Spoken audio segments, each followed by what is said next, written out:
это видит. Часы твоего отца были у него. Можешь поговорить с ним как хочешь. Он нам больше не нужен.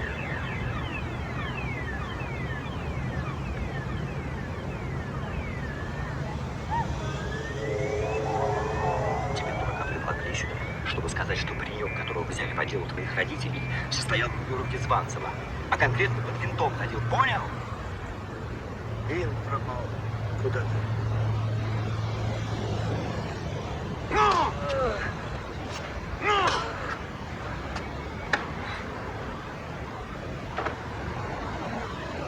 Откуда котлы?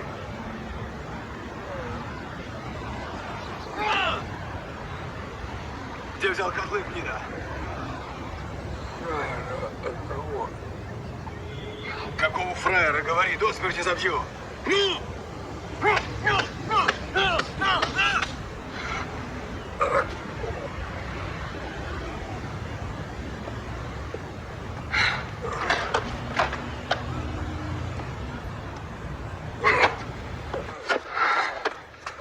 Какого фраера? Какого фраера? Костя Молоток перестарался. Приказ был только наказать. Он мне должен был. Часы взял, фраера убрал. Чей приказ был? Чей приказ был? Адвоката Званцева.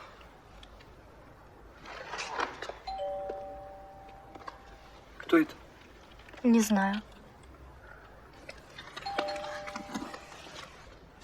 Званцев сам приказ передал.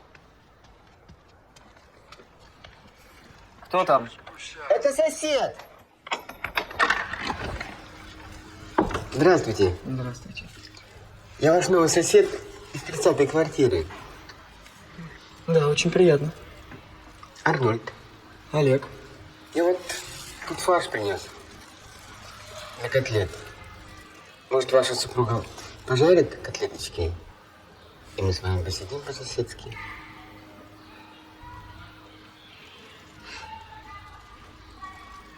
С удовольствием. Заходите.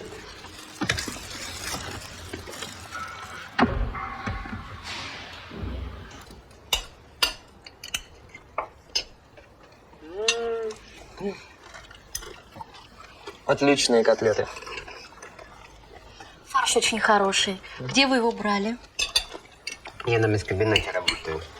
Слесарем. А вы, извините, где работаете? Я актер. Служу в театре. А Катя преподает в музыкальной школе. Очень приятно. Ну что, за знакомство?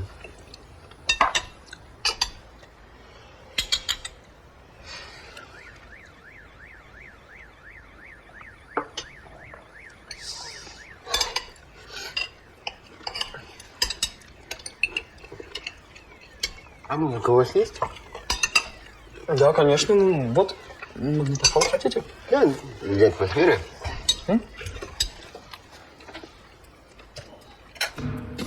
И замерзла там, нету больше сил. О, люби меня, ты зачем просил? Кружит тихо, кружит тихо, погода, кружит тихо. Позвольте вас пригласить на танец.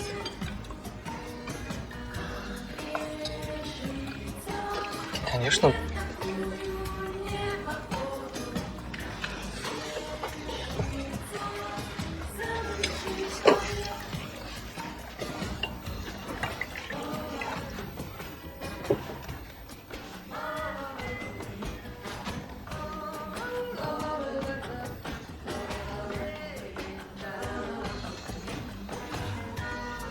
Мне надо сказать вам несколько слов.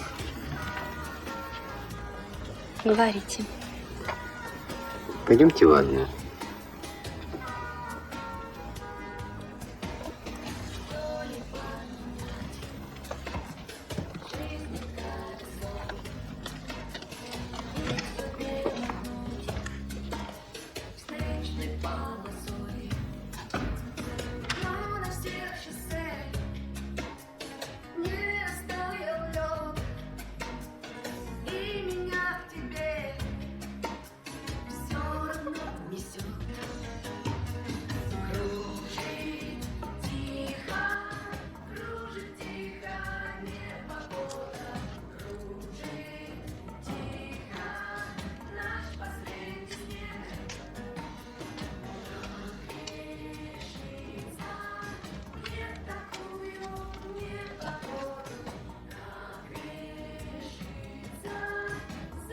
Катя.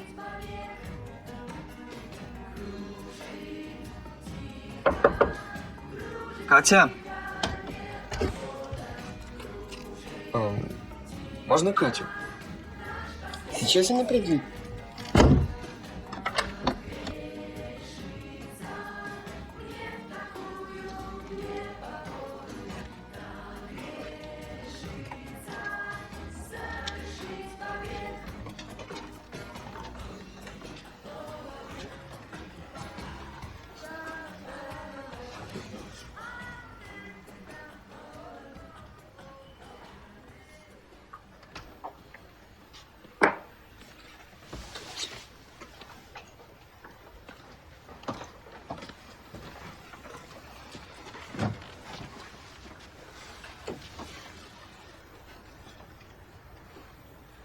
Я домой пойду. До свидания. До свидания, Арнольд. Заходите. Обязательно.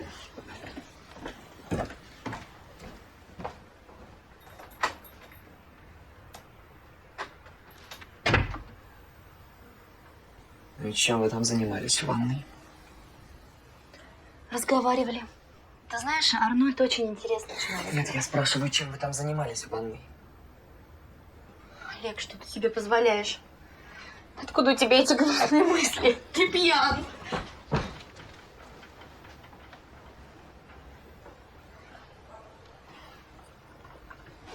Катя!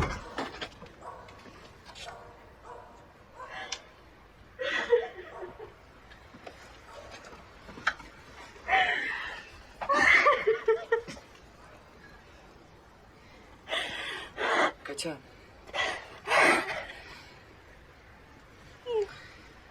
Катя, ну прости меня. О, это мука иметь неверную жену. Она скверняет ваше ложе. Она вытрясает деньги из ваших сундуков. Она бесчестивает ваше доброе имя. Мало того, вам не только наносят оскорбление, но тот, кто оскорбит вас, он приклеивает вам оскорбительное прозвище. Ох уж эти прозвища и клички. Что пред ними имена чертей да нечистых духов? Сатанаил, Вельзевул, Люцифер, Барбазон. Все это звучит красиво. А вот рогач и рогоносец, да самого дьявола так не называют. Да я лучше доверю. Я лучше доверю фламандцу горшок с маслом, папу Уэльскому кусок сыра, ирландцу виски, я краду коня, чем с жене своей собственную честь. Реплика. Ну что ж. Ну что ж, соседи. Ой, ну что? Дело не поправишь. Дело не поправишь. Что сделано, того не изменить. На золото мы покупаем землю, а жен сама судьба нам продает.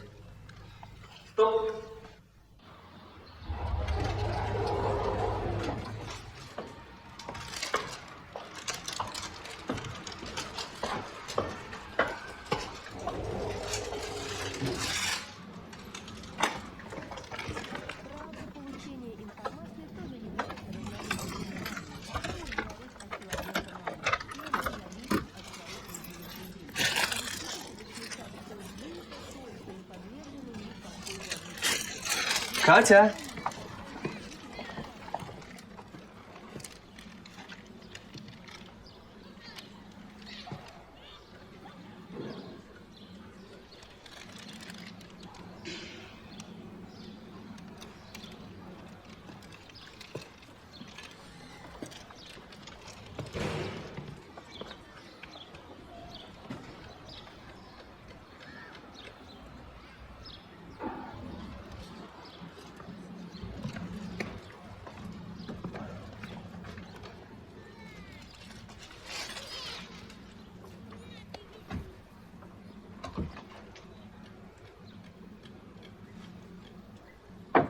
Откройте.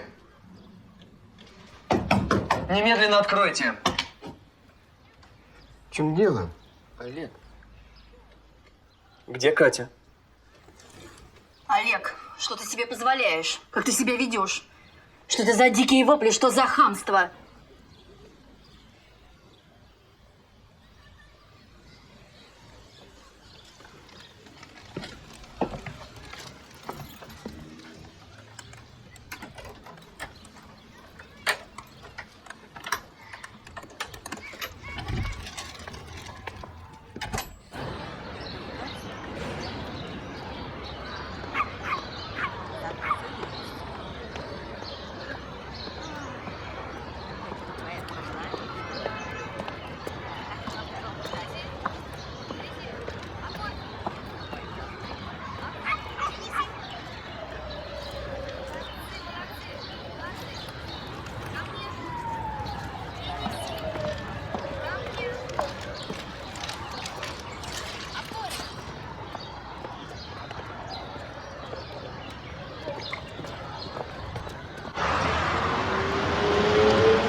Вас свободно?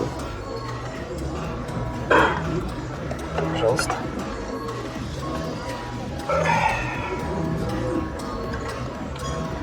Ваше здоровье.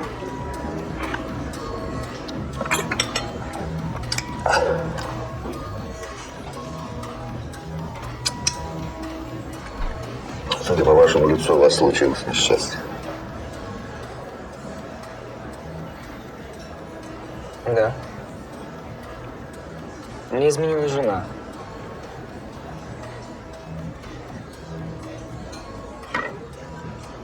Да, измена женщины всегда болезненно для самолюбия мужчины. Со мной случилось дважды. В 1949 году моя первая жена, актриса оперетты, будучи на гастролях в Сочи, завела роман с героем соцтруда, начальником шахты Степановым Николай Иванович. Уехал в Воркуту.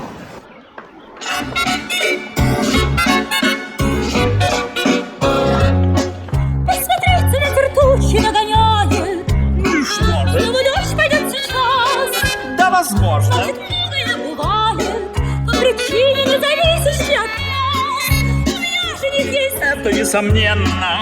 Он знает, будет так переживать. Флора, я даем слово джентльмена, что на это дело мне плевать. Я не знаю, что мне делать, как мне быть. В жизни надо философски подходить. Любой, исполни я приказ, пожалуйста. Хотите, чтобы я скрылся с глаз, пожалуйста. Чтобы я луну достану с небес. Чтобы я в огонь для вас полез, пожалуйста. Скорее прошу мне дать ответ. Пожалуйста, Не говорите только нет. пожалуйста, но я должна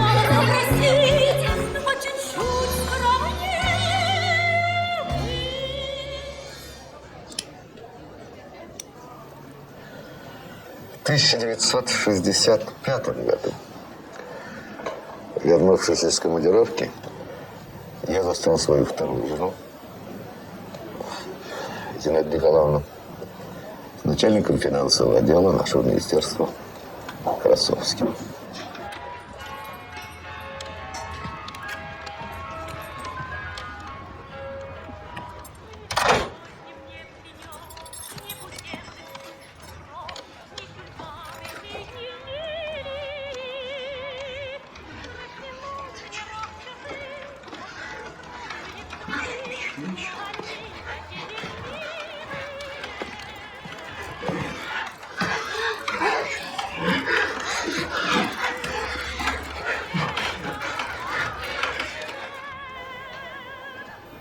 Вы страдали? Да. Очень. Хотя это было давно. И что же вы делали? Первый раз развелся. И женился на Зинаиде Николаевне. А второй?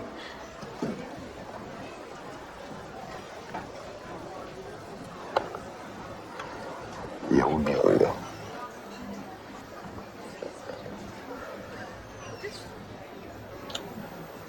Как это убили? Я отравил ее. Она очень любила кефир. Каждое утро и на ночь она принимала по стакану кефира. Кстати, меня это ужасно раздражало. Я терпеть не могу кефир. Ну, короче, я подмешал ей в стакан кефира яд цукуты. Весьма редкий в наши дни яд. Если помните, его принял древнегреческий философ Сократ, когда Афинский суд приговорил его к смерти за антигосударственную пропаганду и за пренебрежение к богам. Друзья уговаривали Сократа бежать или подать прошение о помиловании, но Сократ отказался. 30 дней он ждал смерти, потому что священный корабль еще не вернулся с острова Делос, куда он отправился для принесения жертв в честь рождения Аполлона. А по законам Афин город нельзя было осквернять казнью, пока священный корабль не вернется в родной порт. В день, когда на горизонте показался парус, служитель принес Сократу чашу с цикутой, и философ сам выпил яд.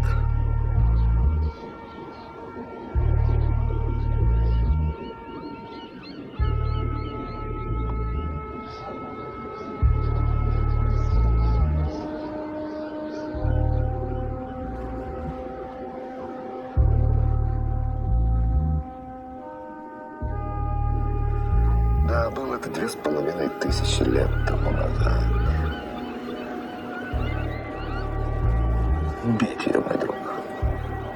Убейте, вот вам мой совет. Дайте ей яду и точка. Поверьте, это единственное правильное решение в вашем случае.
Привет. Че ты такой мрачный-то? Не выспался, что ли? Арнольд, я прошу вас, не ходите сюда больше. Не понял.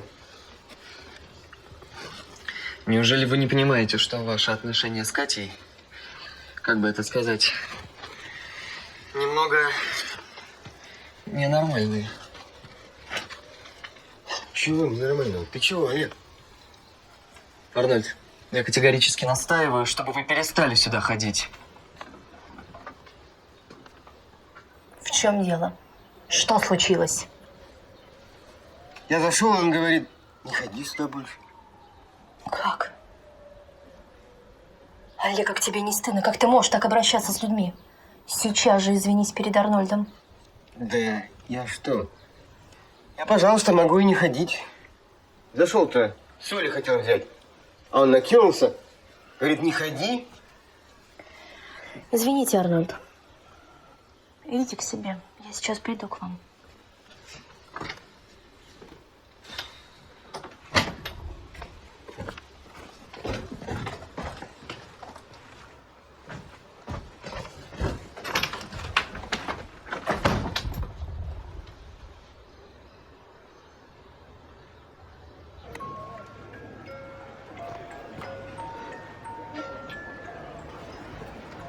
Это аконит. Он парализует узлы нервной системы. Я очень люблю этот яд. Смерть от него наступает мгновенно. Именно этим ядом Калигула отравил Тиберия. Это асклепит.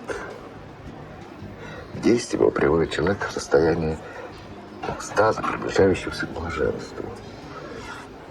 Этим яд кажется слишком жестоким. Дать человеку блаженство, потом умертвить его. Однако древние арии обожествляли этот яд. Они называли его напитком бессмертия. И, наконец, знаменитая Кантарелла. Яд, рецепт которого получил от своей мамы-аристократки в XVI веке Папа Римский Иоанн VI Борджиа. Человек, отравленный этим ядом, умирает в страшных мучениях. Именно этим ядом Александр VI любил травить своих кардиналов. Откуда они у вас? Я сам изготавливаю их. Я всегда ношу с собой. На всякий случай. Нет, я не могу. Я не смогу отравить Катю. А вы думаете, мне легко было дать кефир с ядом Зинаиде Николаевне? Однако, как только я представил, как она стонет, отдаваясь этому негодяю Красовскому, рука моя не дрогнула.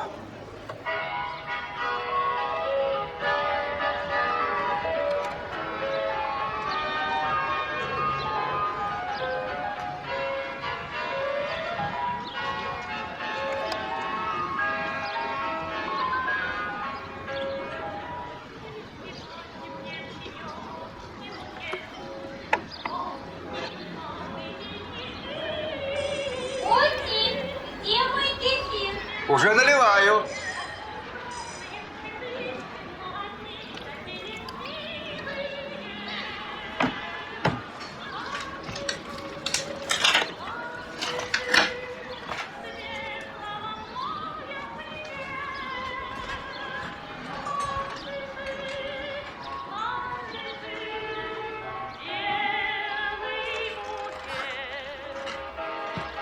Пожалуйста.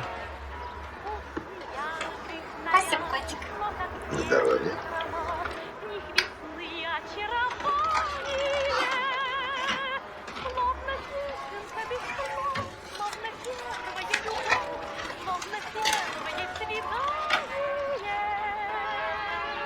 В какое-то мгновение мне стало жалко ее. И я чуть было не дал ей противоядие, лапку вороны, растертую с яичным порошком. Я снова представил ее в объятиях Красовского, и жалость покинула меня. Представьте вы себе вашу супругу в ванной, сладострастно извивающуюся в железных объятиях соседа. Может, она и хотела бы вырваться, но не может. Его стальные пальцы впились в ее мягкие розовые ягодицы. Разве этого мало, чтобы вами уходил справедливый гнев? Разве этого недостаточно, чтобы вы совершили справедливое возмездие?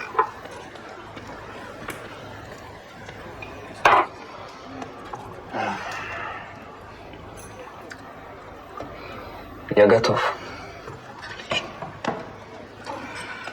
Теперь, прежде всего, давайте решим, какой из ядов вы хотите употребить. Предпочитаете ли вы, что ваша супруга ушла в мир иной в страшных непереносимых мучениях, содрогаясь в конвульсиях и покрываясь язвами, или легко и безболезненно? Я думаю, все-таки легко и безболезненно. Великодушное решение. Тогда это будет Асклепид. Теперь давайте решим, как это сделать, чтобы не навлечь на себя ни малейшего подозрения правоохранительных органов. Как? Я бы рекомендовал вам способ, которым в IV веке до нашей эры персидская царица Парисатида отравила свою невестку Статиру.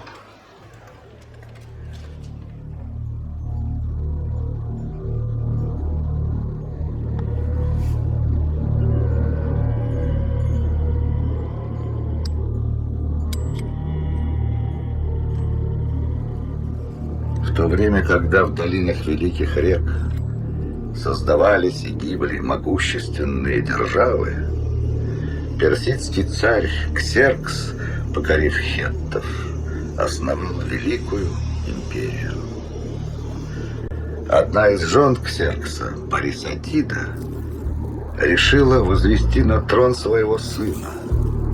Она соблазнила начальника царской гвардии и уговорила его убить царя. Парисатида страстно любила сына. Все, что она делала, было ради него. И теперь, когда он стал царем, она была счастлива. Но Артаксеркс женился.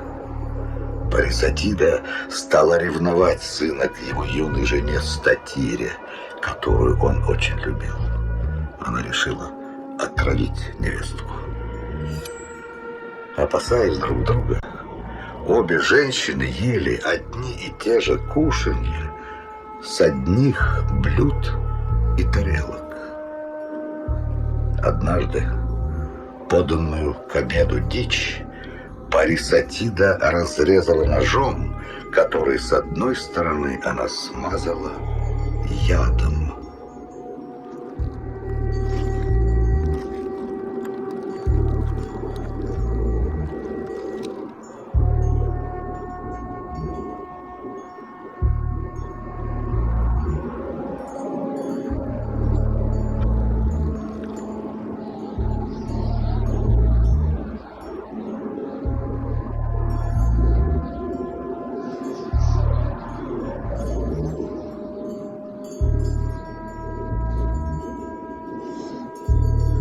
Статира умерла в страшных мучениях, но перед смертью она успела сказать Артаксерксу, что ее отравила его мать. Приказав казнить всех слуг матери, Артаксеркс ничего не сказал ей и не сделал дурного. Он отослал ее в Вавилон, и она больше никогда не видела сына.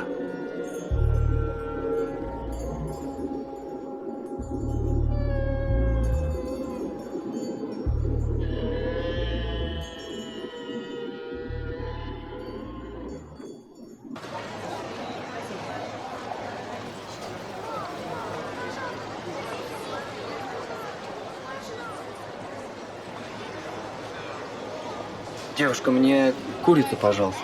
Вам побольше или поменьше? Побольше.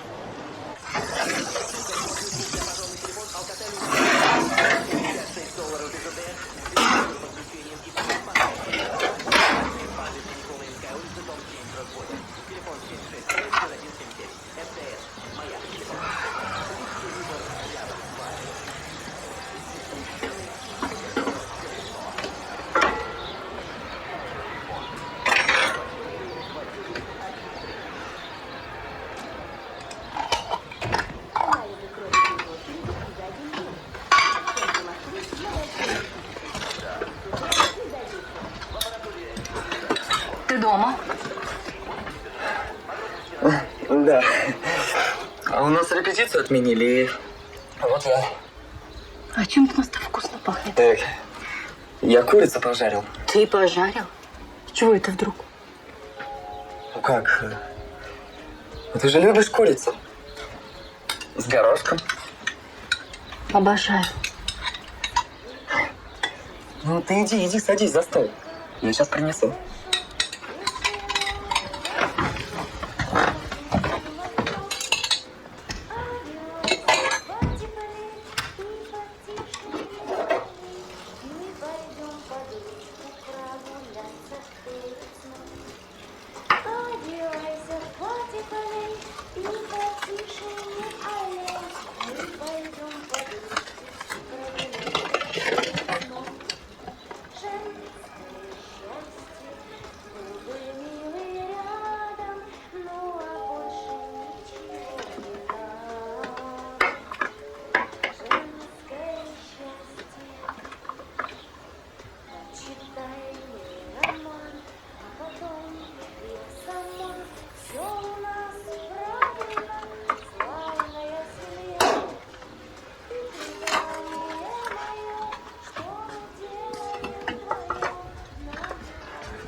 Ты меня сегодня приятно удивляешь. Приятного аппетита.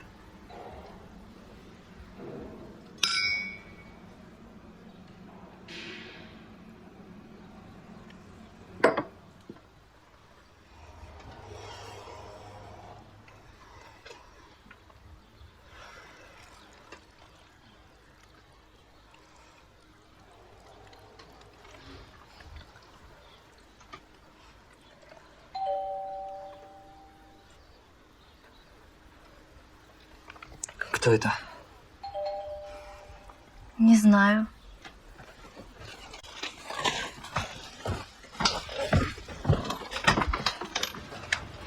Мамочка, привет! Привезла. Здравствуй, пупсик.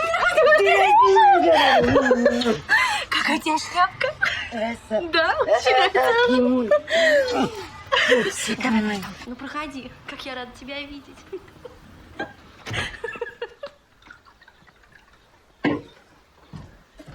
Здравствуй, зятек. Здравствуйте, Евгения Ивановна. Ешь, мамочка, ешь. Спасибо, дочка.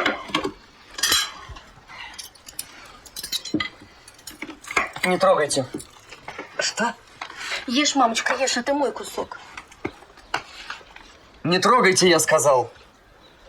Да что же такое, Олег? Что ты себе позволяешь? Надо же. Кусок курицы родной тещи пожалел. Да не жалко мне, вот ешьте мой кусок. А зачем мне твой кусок? У меня, слава богу, родная дочь есть. Ешь, мама.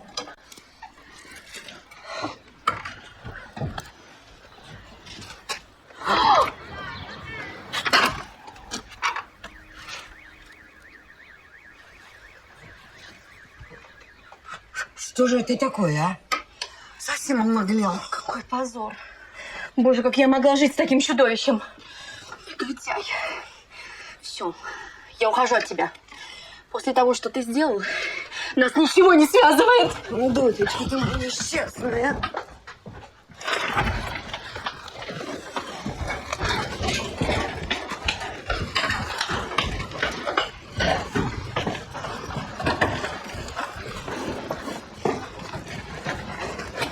Ты все взял? Телевизор еще остался. Значит, она хотела слопать курицу, а вы выхватили у нее изо рта и выбросили в окно. Вот такой же забавный случай произошел с папой римским Александром VI. Он хотел отравить своего друга, кардинала Адриана де Корнетто. И по ошибке сам выпил вино с ядом.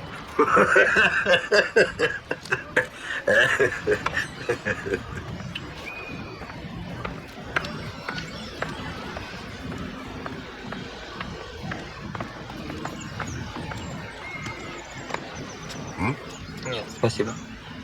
Через 5 дней папа умер. В страшных мучениях. А что, вы так любите свою тещу? Да нет, честно говоря, не очень. А почему же вы не дали ей съесть курицу? Как я же хотел отравить Катю. Евгения Ивановна здесь абсолютно ни при чем. Вот видите, мой друг, к чему приводит милосердие? Теперь эта троица собирается оттяпать у вас квартиру.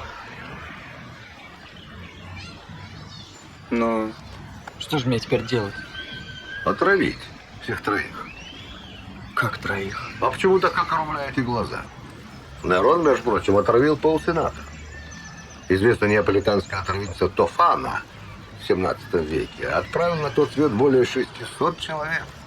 Так что не вижу ни малейшей причины так вот округлять глаза из-за вздорной старухи, похотливого слесаря и неверной жены.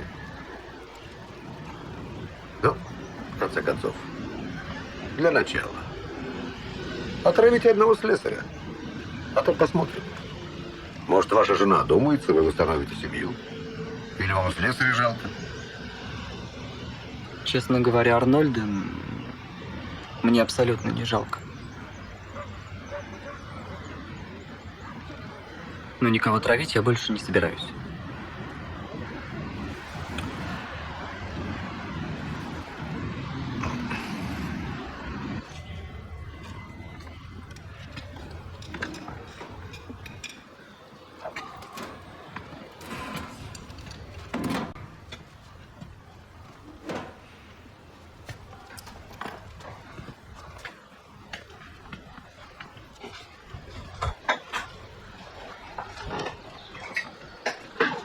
Олег. Иди кофемолка-то. Вон.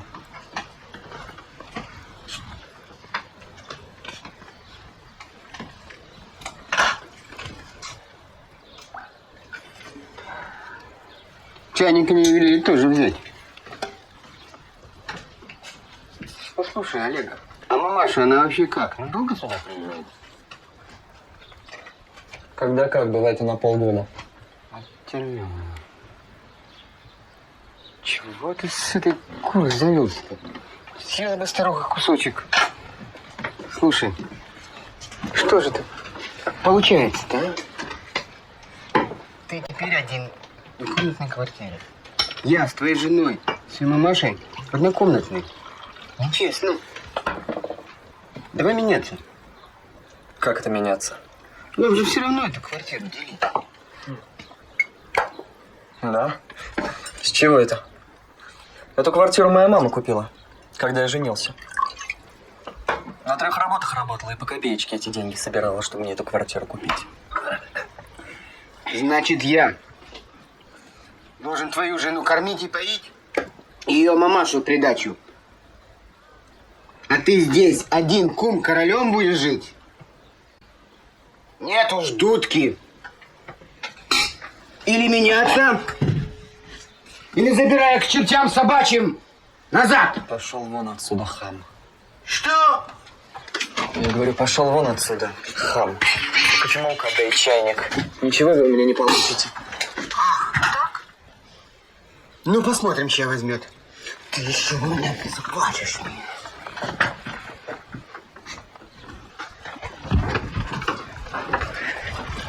И кулаком здесь не машите! Не машите кулаком!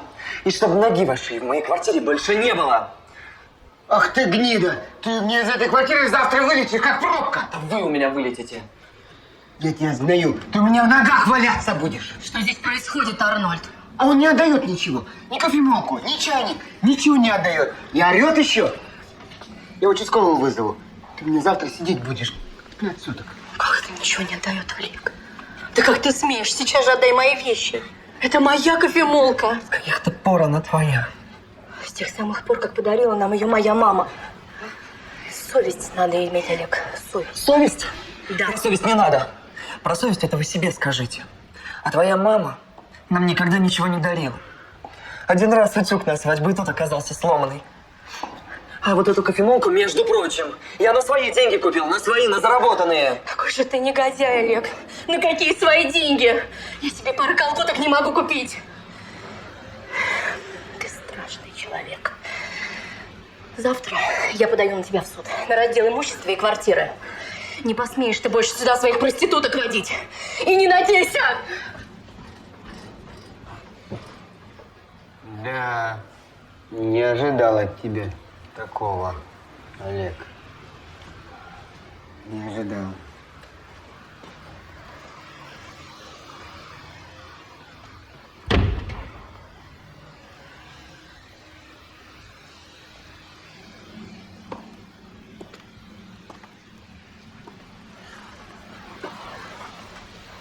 Здравствуйте. А что, вы часто пользуетесь услугами проституток? А какие проститутки? Что вы ее слушаете? Какие проститутки при моей зарплате? Врет она все. А знаете, после кризиса это не так дорого. Особенно если подальше от центра. Друлево.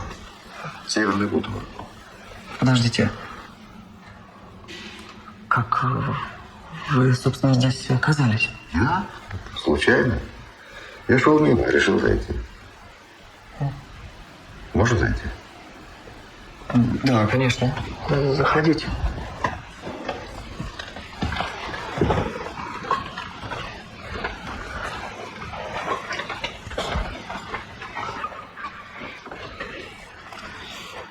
Значит, эта дама на лестнице была ваша супруга? Да. А этот тип, тот самый слесарь и ремонт. Да, это он.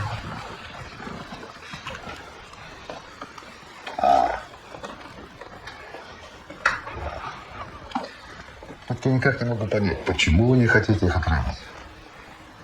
Одного взгляда на них достаточно, чтобы понять, что эта парочка оттяпает у вас эту квартиру 2 счета. Мало того, что ваша жена завела себе любовника, она еще с этим любовником из дома хочет вас выгнать. Имея гораздо менее серьезные основания, король Англии Генрих VIII обезглавил 2 из 6 своих жен. Маршал Франции Жиль де Рец, по прозвищу Синяя Борода, разрубил на мелкие кусочки 12 своих жен и любовниц. Даже Иоанн Грозный, куда более терпимый муж, утопил одну из своих жен, а 6 остальных заточил в монастырь. А вы... Что я? Ну, только представьте себе, что в вашей квартире, вот на этой постели, они будут совокупляться и при этом смеяться над вами. Нагло, беззастенчиво насмехаться. А вы, точно бездомный пес, будете валяться на улице под забором, мокнуть под проливным дождем.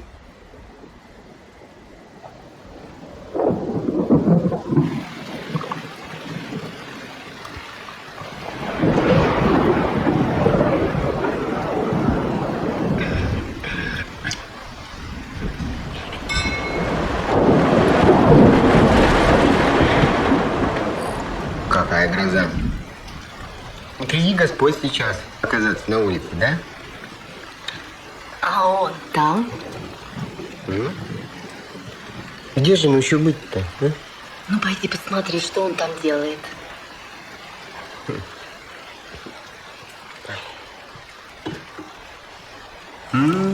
Под забором лежит. Промок весь видно.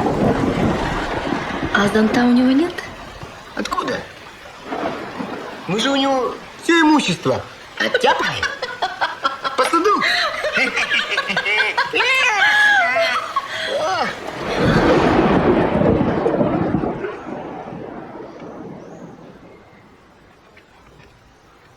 Я готов. Тогда подойди, перчатки. Когда сделала в 16 веке королева Франции Екатерина Медичи, борясь за власть, она подарила Жанне д'Альбре, королеве Наварской, напитанные ядом перчатки. Бедняжка делала на бал. Пары яда проникли в ее мозг, и она покинула этот прекрасный и яростный мир.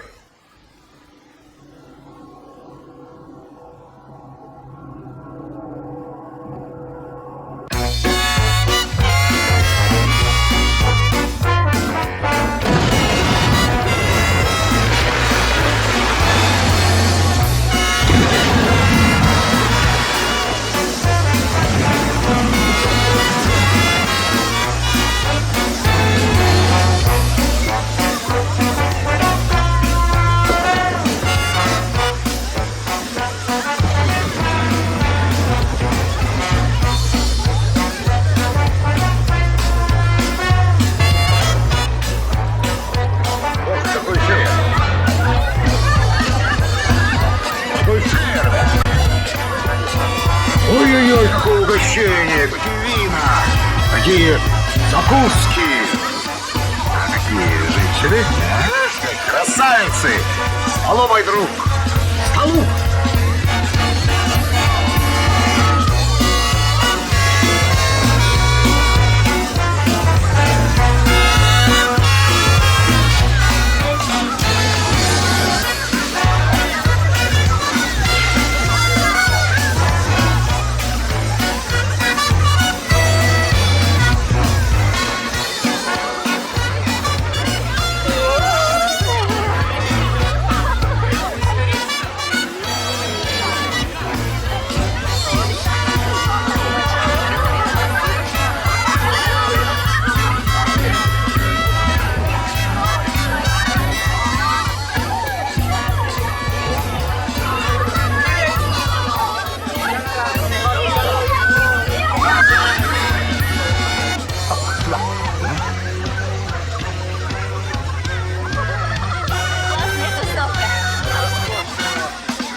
Нет, не трогайте. А что такое? Почему? Подождите, не спешите. Посмотрим, что к чему.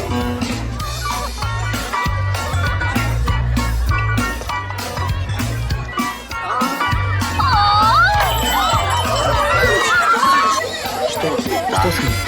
Красное вино отравлено. Значит, вот купить можно. Вот.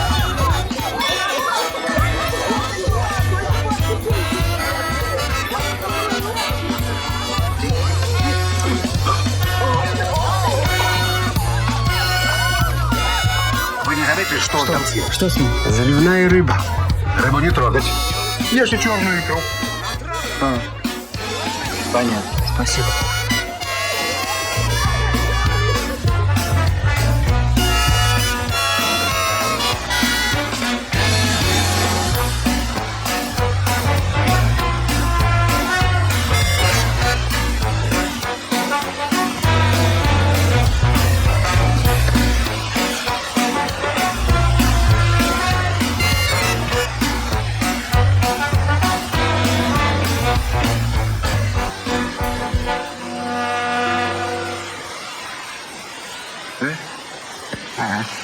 Господа.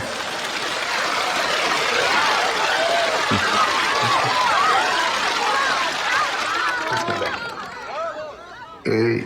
Я рад видеть так много выдающихся людей на своем дне рождения.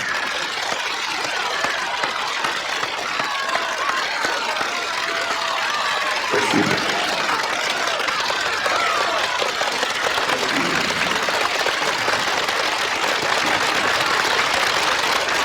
Знаете, вы очень похожи на этого господина.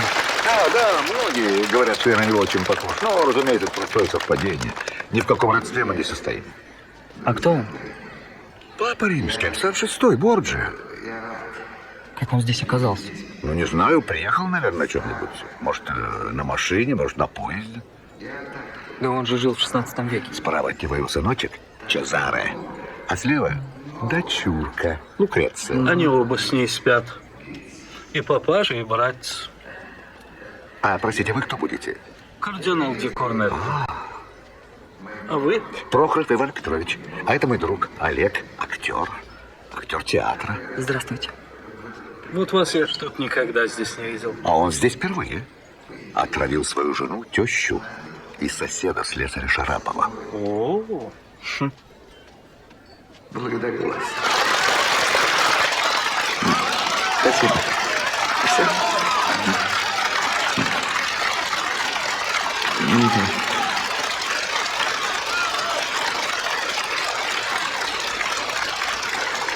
Дамы и господа, что правит этим миром? Страсти? Какие из страстей человеческих наиболее могучие и прекрасны? Алчность, зависть, ревность, властолюбие.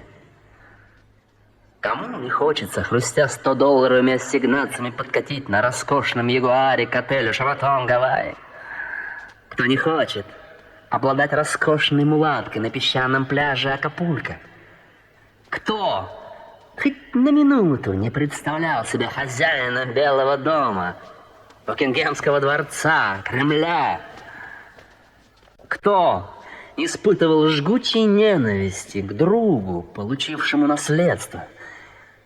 У кого не темнело в глазах, когда он видел, как его жена не сводит глаз с какого-то смазливого юнца? Травите, господа, травите всех, кто стоит у вас на дороге, власти, богатству, славе. Травите отцов, матерей, братьев, сестер, друзей, врагов, соперников и соперниц. Травите любимых и ненавистных. Травите праведников, блудниц, злодеев, святых. Травите, и вы обретете бессмертие. Ибо бессмертен только один божественный напиток, имя которому яд.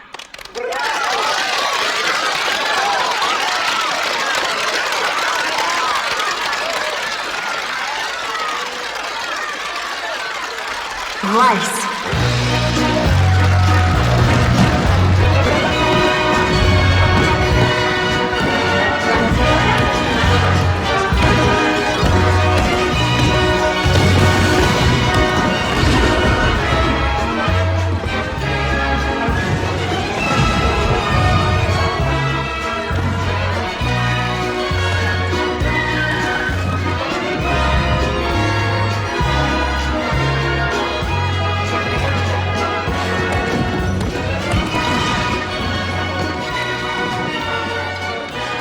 Мадам, у вас необыкновенные духи. Вам нравится?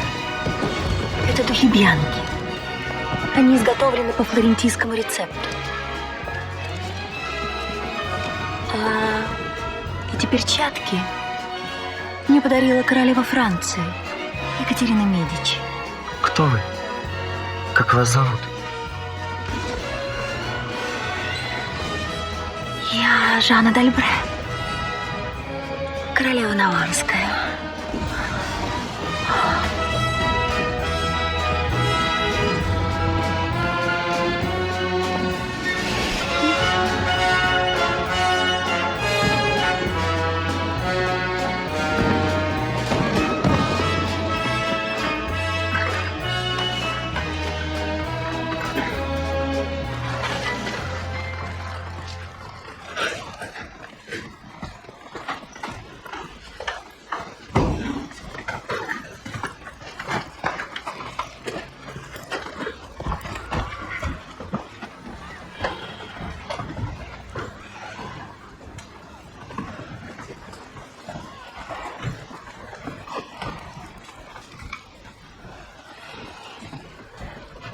Что случилось?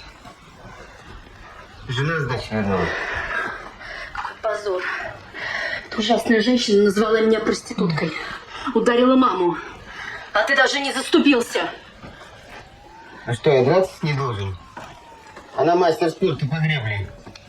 Дарит так, что кости не соберет. Ничего, я это тоже раскрашу. Это у меня целую неделю можно ходить такой робби-то. Подождите. А что, здесь жить собираетесь? А куда нам деваться? Она туда-то не пустит. Так не пойдет. Я не хочу с вами жить. Что ж, нам на улицу теперь идти? Почему на улицу? Отправляйтесь к Евгении Ивановне в Химки. Как тебе не стыдно, Олег? Твою жену унизили, оскорбили, а ты вместо того, чтобы пойти поставить на место эту хамку, ты торгуешься из-за квартиры. Олег, ну ей-богу. Ну, родную жену и тещу на улицу гонишь? Почему на улицу? Я говорю, отправляйтесь к Евгении Ивановне в Химки. Негодяй, ты хочешь осуществить свою заветную мечту. Избавиться от меня, привести сюда развратных женщин, превратить дом в бордель. Не бывать этому. Олег, если по совести, то в Химки тебе надо ехать. Сейчас.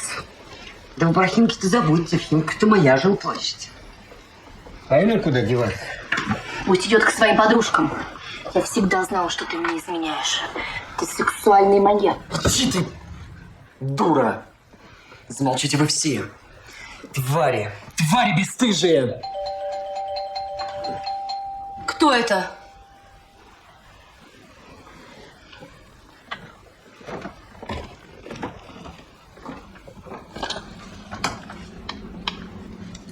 Здрасте. Меня зовут Зоя. Я жена вашего соседа Арнольда.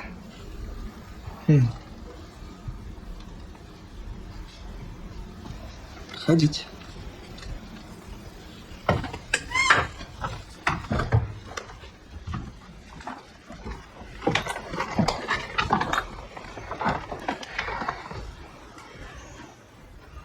Зоя. У меня пропали драгоценности. Ну а мы-то здесь при чем? Отдайте сами. А то буду обыскивать. У кого найду, тому не сдобровать. А что пропало? Гранатовые серьги, золотой кулон и цепочка серебряная. Считаю до 3.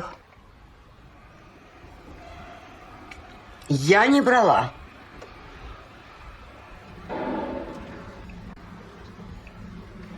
Что-то мне лицо ваше знакомо. А вы не актер, Олег Волков? Да, это я. А я в вас так была влюблена. Я на все ваши спектакли ходила. Вы тогда играли в театре Гоголя. Да. Теперь я в другом театре служу. Я вам даже один раз письмо написала. Ну, вы, наверное, не читали, конечно. Простая девушка пишет письмо известному артисту. Нет, почему же? Я помню ваше письмо. Да. Когда ночь опускается на город, я думаю о тебе. Когда я утопаю в объятиях Морфея, я шепчу: приди ко мне. Зоя Филимонова. Да, это мое письмо. Как дела? Олег, а что вы здесь делаете? А я здесь живу. Это моя бывшая жена. Это моя бывшая теща. А это... Это мой бывший муж. Идемте ко мне, я вас чаем угощу. Идемте.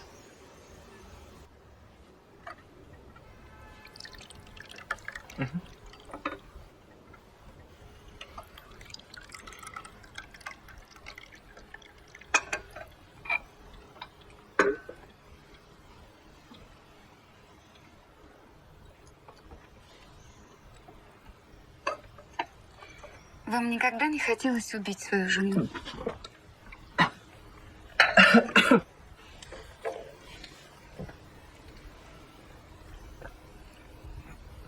Почему вы об этом спрашиваете? Знаете, мне иногда хотелось убить мужа. Из ревности. Да нет, вовсе нет. Один раз он сидел на вашем месте, пил чай, а я ела блинчики с мясом.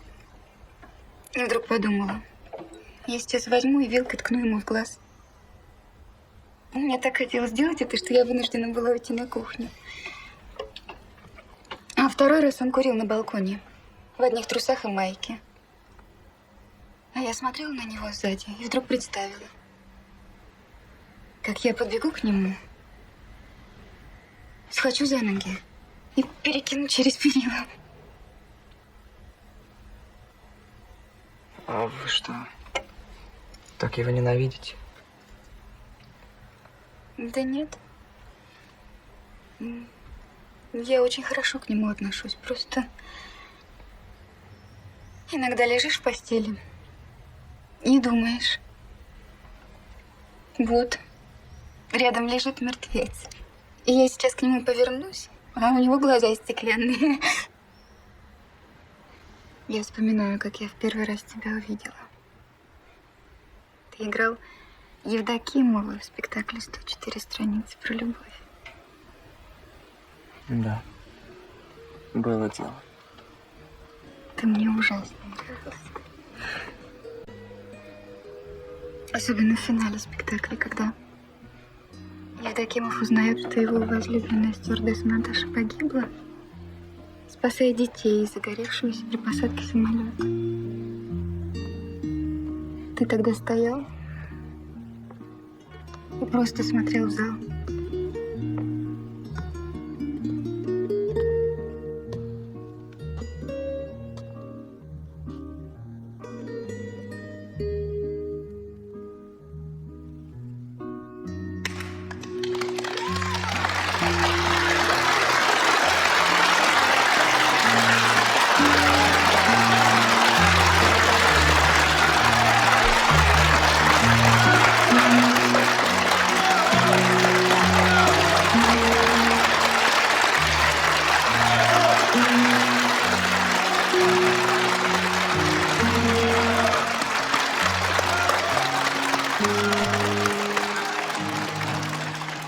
Знаешь, кого бы ты мог сыграть? Чезаре Борджиа. Чезаре? Угу. Сын папы Александра VI? Да.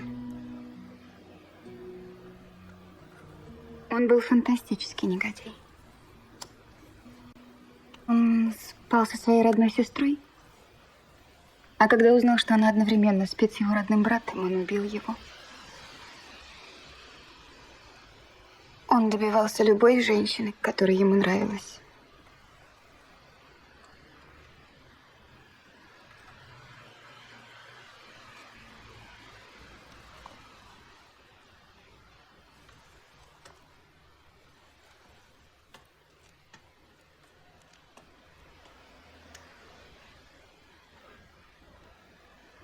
А присытившись, он их убивал и тела бросал в Тибр.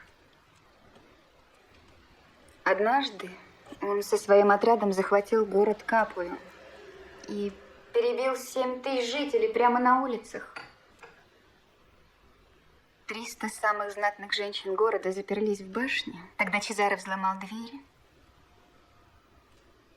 выбрал себе 40 самых красивых горожанок, а всех остальных подарил своим солдатам.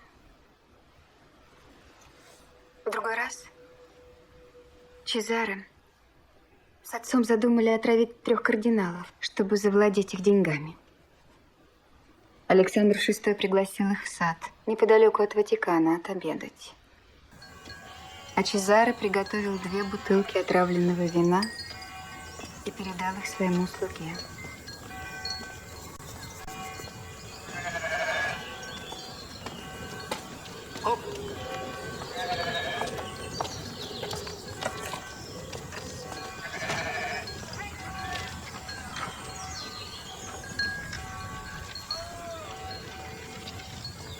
Это вино подашь, по-моему, знатно. И только тому, на кого я укажу. Я их сам понесу. Только смотри, не перепутай.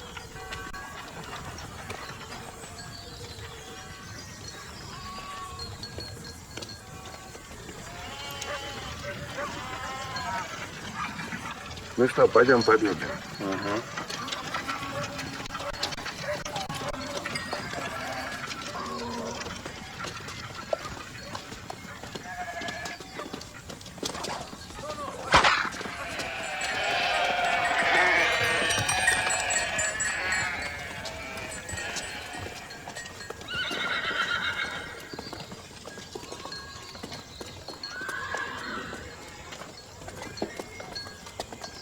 О, Чезаро, я медальон забыл. Ну и что? Ну, ты же знаешь, что астролог Эймалина предсказал, что меня не возьмет ни железо, ни яд, пока медальон со святыми дарами будет со мной. Корнетто, сбегай во дворец, принеси мой медальон. Ты знаешь, там в спальне стоит стол, на нем Святое Писание. На Писании должен лежать медальон.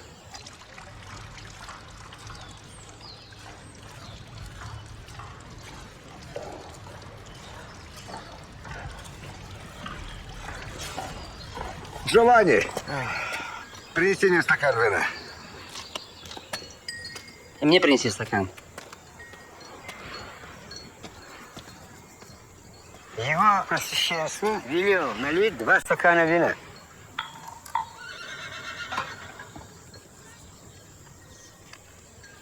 Ты что делаешь, дурак? Тебе сказали, вот это вино.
Прости.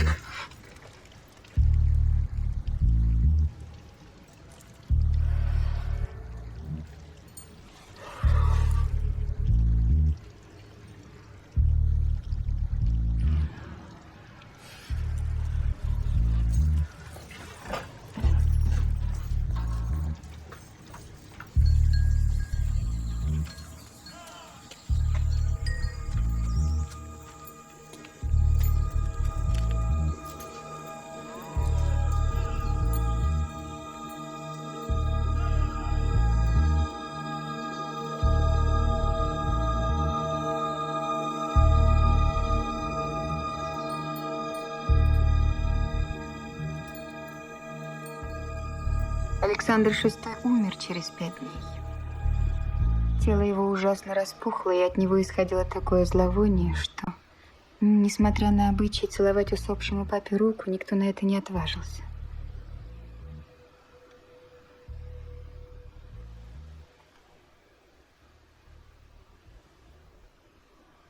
А Чезаро отчаянно боролся за свою жизнь. Он никак не хотел уходить из этого мира, полного наслаждения и удовольствия. Чтобы изгнать из организма яд, он принимал необычные ванны.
То ли благодаря ваннам из бычьей крови, то ли просто по причине своего крепкого здоровья, но Чезаре все-таки выжил.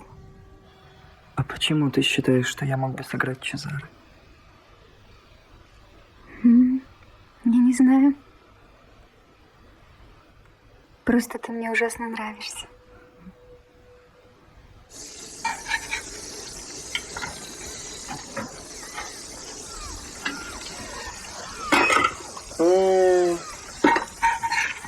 Какие сырники. Ты попробуй. Я и так вижу. Тебе нравится? Угу.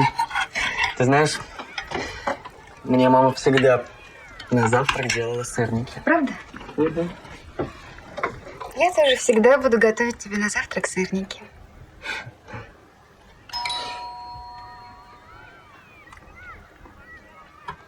Кто это? Я не знаю.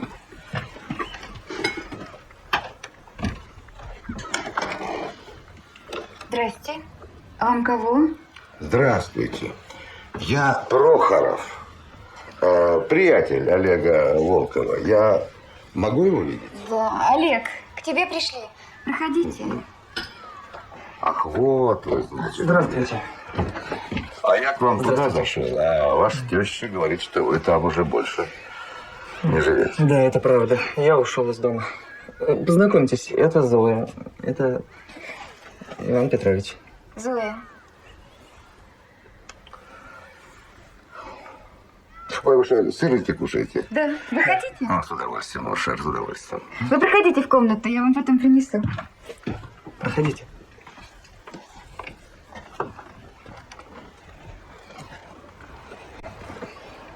Вы что, с ума сошли? Почему? Вы не решили вопрос с первой женой и уже опять вляпались. Олег, друг мой, нельзя жить одними инстинктами. Вы же не животные. Я ее полюбил. Зоя любит меня уже несколько лет. Знаете, она меня еще в театре увидела, тогда и полюбила. Друзья, с вами не соскучишься. Хорошо, Гелу. Вы перчатки купили? Нет. Очень хорошо. У меня есть новый прекрасный план, с помощью которого по одним ударом избавиться от жены и любовника и тещи. Чтите совесть, можешь создать новую семью. Петрович, вы знаете, спасибо вам, конечно. Но мне ничего этого не нужно. Чего не нужно? Вы что, хотите отдать этим негодяям мою квартиру? Ну пусть живут. Бог с ними, а мы здесь с Зоей будем. Сырники готовы. Там сметана и мед. Как прекрасна женщина до брака. Спасибо, милая Зоя, но мне пора. А как же сырники? В другой раз, Маша. До встречи. До свидания. До свидания. Убежден, до скорой.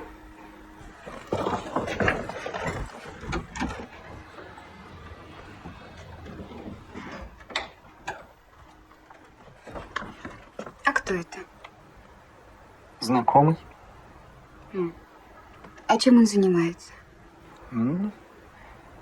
Пенсионер. Вот что. Пойди забери свои вещи из той квартиры. Мы теперь будем жить вместе. Всегда.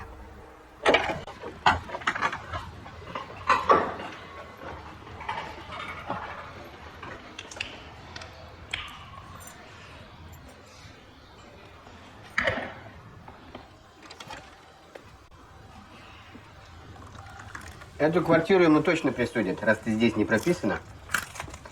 Что ж, будем жить в твоей квартире. Они сюда уйдут, а мы там будем жить. Я там тоже не прописан. Как не прописан? А где ж ты прописан? У отца. В Одинцово. Там брат Николай с женой и детьми живет. Вот черт. Он часто молчал, государственный. Я молчал. Вы спрашивали? Выходит, нам кроме Химок и жить негде. Ну, по Химке-то вы забудьте. Да, влипли по самые уши. А Олег в полном порядке. Жизнь Зои здесь будет, а то еще сдавать за баксов 300. Что же нам делать? Отравить их. Отравить Олега? Обоих? Да. Другого выхода я не вижу. Пригласим в гости. Нажарим котлет. И присыпем ядом. Крысиным. Боже, да что вы такое говорите? Да где? Где мы яд-то возьмем? У Альберта наверняка на работе есть. Есть. Найдется.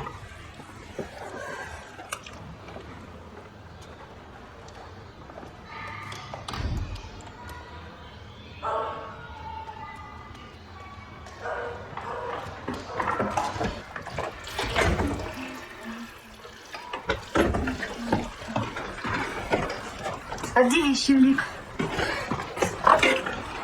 Что с тобой? Твари. Что ты говоришь? Твари. О чем ты? Эти твари решили отравить нас крысиным ядом. Кто? Какие твари? Катя Арнольд и Евгения Ивановна. Не может быть. Я случайно подслушал разговор. Они решили отравить нас и завладеть нашей жилплощадью. Да ты что? Какая низость. Сейчас я пойду, я навешаю им по 1 числа. Подожди. С этой компанией нужно кончать. Раз и навсегда.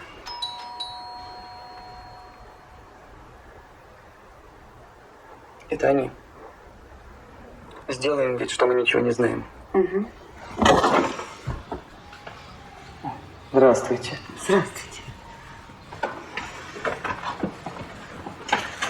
Проходить? Да нет. Да мы на минутку. Да. Что ж на минутку? В кои-то веки зашли. Так давайте посидим по-соседски. Я чаю приготовлю. Ой, нет, не беспокойтесь. Альберт, Родной, мы тут посовещались и решили вас в гости пригласить. Нас в гости? да. Да, а что? Посидим, покушаем, выпьем по-соседски. А что зло друг на друга держать? Мы на вас зла не держим. И мы не держим. Да. Мы дружить с вами хотим. И мы хотим. Так вы, значит, нас в гости пригласить пришли? Да. Гости. Покушаем, выпьем. Мы с удовольствием. В воскресенье вас устроит? Да, вполне. Ну, когда мы пойдем? До свидания. До свидания. До свидания. До свидания. До свидания.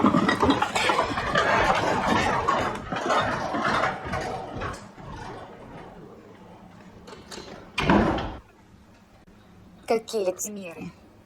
Я еле сдерживалась, чтобы не наброситься, надавать им как следует. Спокойствие. Кошка начала охоту на мышек, но кошка сама попадет в мышеловку.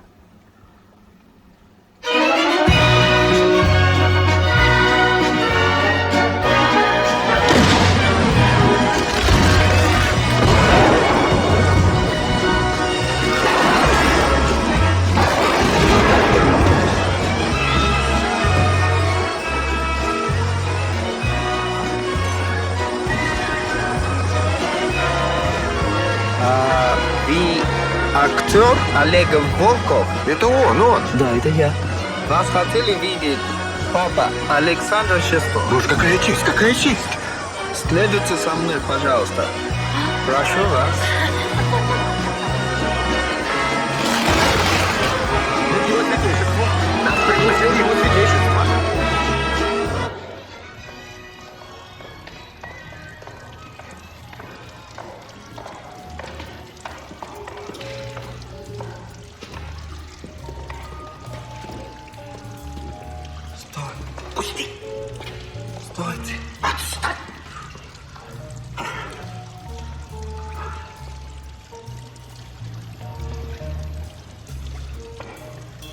Вы актер, Олег Волков.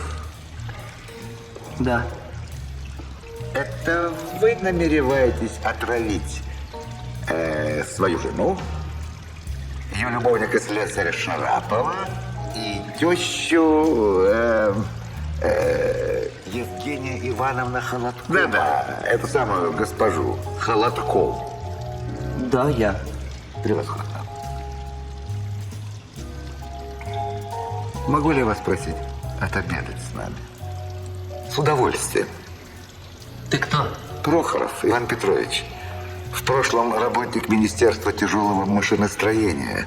Нынче состою на пенсии. А, Чезарь, я вспомнил, это он. Отравил свою вторую жену, налил ей цикуту в кефир. Помнишь эту историю? Ну и что? Я, ваше сиятельство, как бы учитель господина Волкова. В некотором роде его духовный наставник. Да ладно, черт с ним. Пусть, о, прости, Господи, пусть идет. Прошу вас.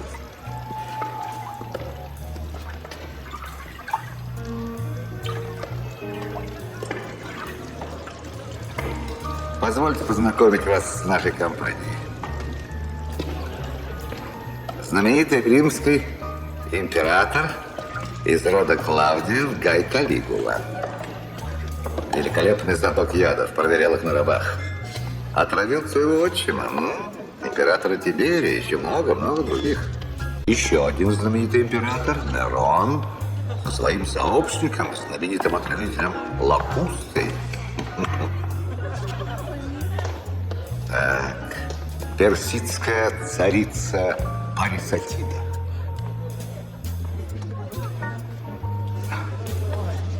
Королева Франции Екатерина Медичи. Увы,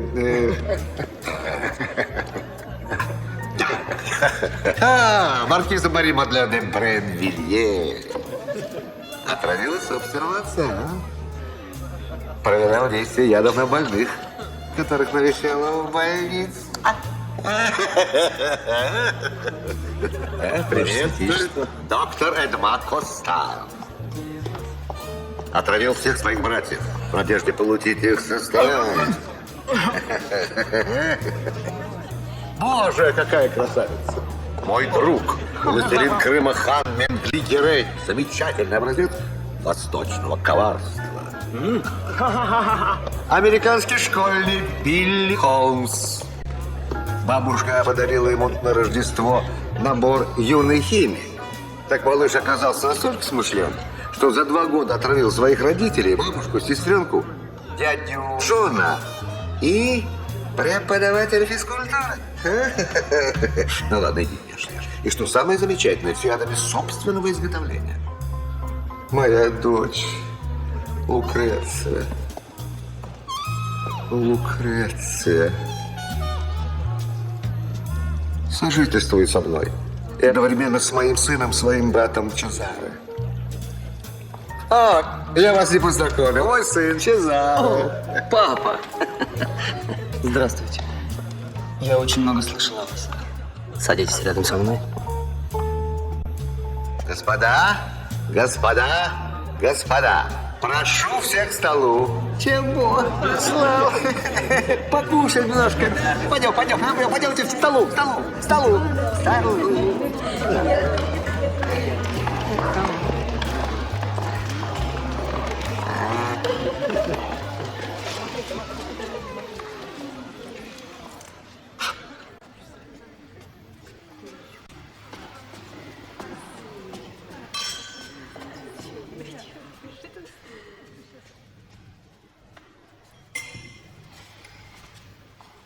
Happy birthday to you.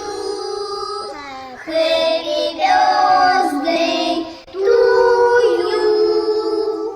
Happy birthday, dear Papa. Happy birthday to you. Happy birthday, dear Papa. Happy birthday to you.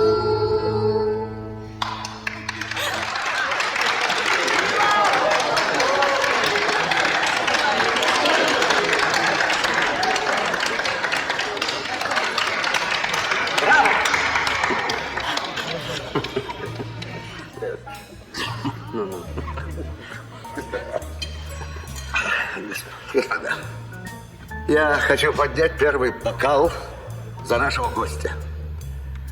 Господин Волков решил отравить свою жену, ее любовника, слесаря Шарапова, и тещу как я все время забываю. Холодкова. Евгения Ивановна. А? Да, совершенно верно. Госпожу Холодкову. Пожелаю ему удачи. Браво, Олег! Браво, удачи! Удачи вам. Благодарю. А что, позвольте узнать, послужило причиной вашего решения? Ревность? Так точно, ревность. Его жена с этим самым слесарем запиралась в ванной. А теперь она вообще к этому слесарю ушла. Да ладно, ушла. Она еще претендует на мою жилплощадь. Как? С какой стати? Эту квартиру моя мама купила. На свои собственные деньги. Катя там даже не прописана. Она прописана у Евгении Ивановны в Химках. Ну, с тем, чтобы, когда Евгения Ивановна умрет, квартира не пропала. А? Так пусть они в Химки едут. Я и говорю. Езжайте в Химки. Они же не хотят. Какая наглость. Мой отец тоже хотел лишить меня фамильного замка. Не вышло. А как вы собираетесь отравить ваших родственников? Каков, так сказать, план? Да.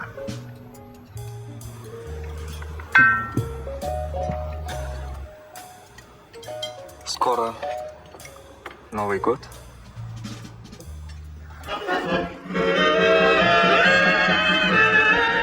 Я вам песенку спою про 5 минут. Эту песенку мою пускай поют. Пусть летит она по свету, я дарю вам песню эту песенку про 5 минут. 5 минут, 5 минут, бой часов раздастся вскоре. 5 минут, 5 минут, они видят. Может, это мой брат Николай? 5 минут, разобраться, если строго. Даже в эти 5 минут можно сделать. Снова счастье! Это квартира актера Волкова? Нет, это наша квартира. Актер Волков здесь больше не живет. Ну ничего, вот вам подарок от мэрии и правительства Москвы. Ой, спасибо. Только это самое, может, в рюмочку? Нет, спасибо. У нас 6 адресов. До свидания. С Новым годом. До свидания. С новым годом. До свидания. До свидания.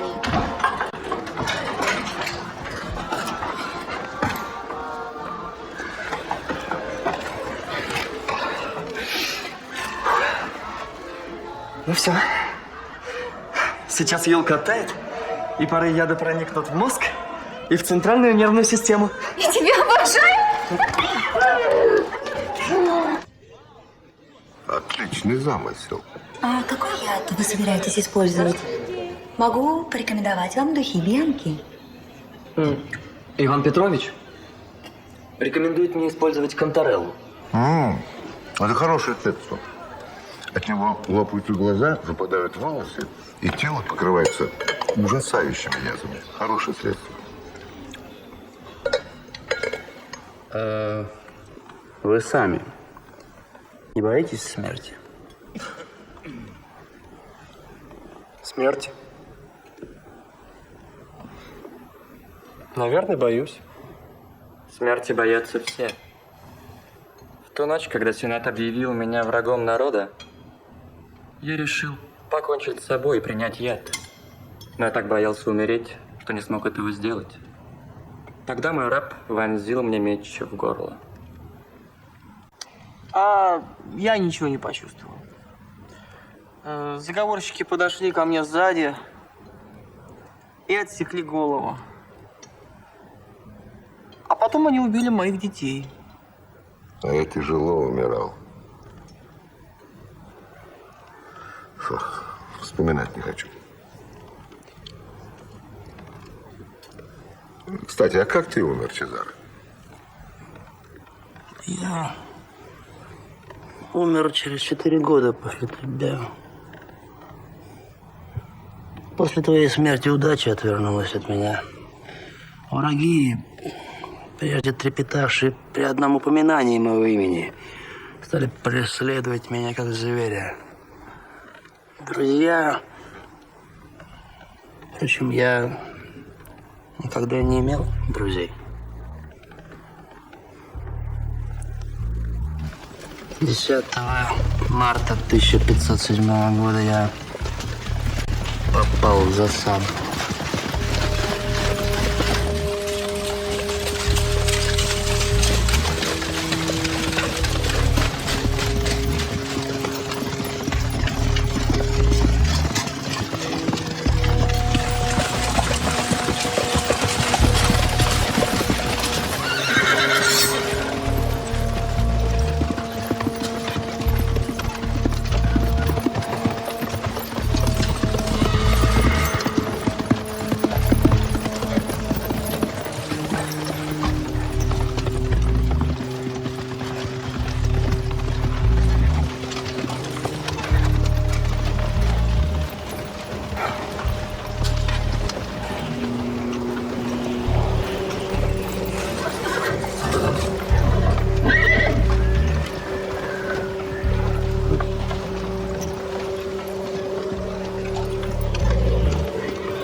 Ты же мог спастись. У тебя был прекрасный конь, а сам ты был одним из лучших всадников Европы.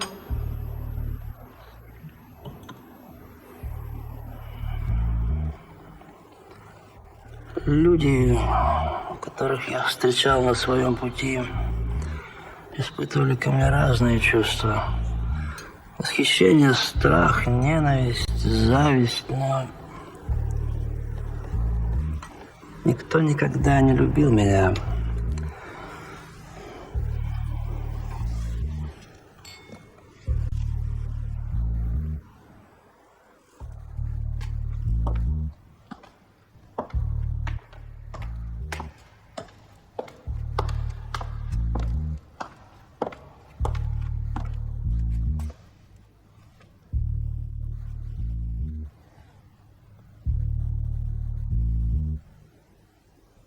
Просто я устал от жизни.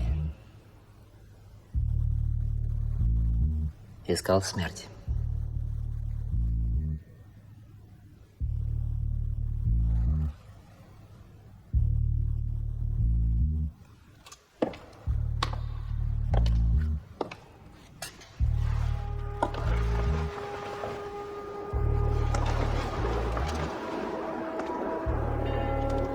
В 1492 году, когда Колумб подплывал к берегам Америки, молодой Чезаре Борджиа спешил в Рим по вызову своего отца, который был избран главой Римской католической церкви. В получасе езды от Рима он увидел чудесную долину и остановил коня. Он знал, что там, куда он едет, его ждут сражения и слава, любовь и измена, убийство и богатство. Он всегда стремился к этой жизни. Но сейчас он вдруг подумал, как хорошо поселиться и прожить в этой прекрасной долине до конца своих дней.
Все события этого фильма основаны на достоверных фактах и имели место летом и осенью 2000 года в городе Москве. В настоящее время актер Олег Волков развелся с Катей и женился на Зое. Катя вышла замуж за Арнольда. Обе пары теперь вполне счастливы и даже иногда заходят друг к другу в гости. Евгения Ивановна недавно скончалась от сердечного приступа. Иван Петрович Прохоров обменял свою квартиру в Москве на квартиру в Ялте. Он принял украинское гражданство и переехал в Крым. Олег продолжает играть в театре, и не без успеха. Недавно один молодой, но уже известный режиссер приступил к работе над спектаклем о жизни семьи Борджиа и предложил Олегу роль Чезаре.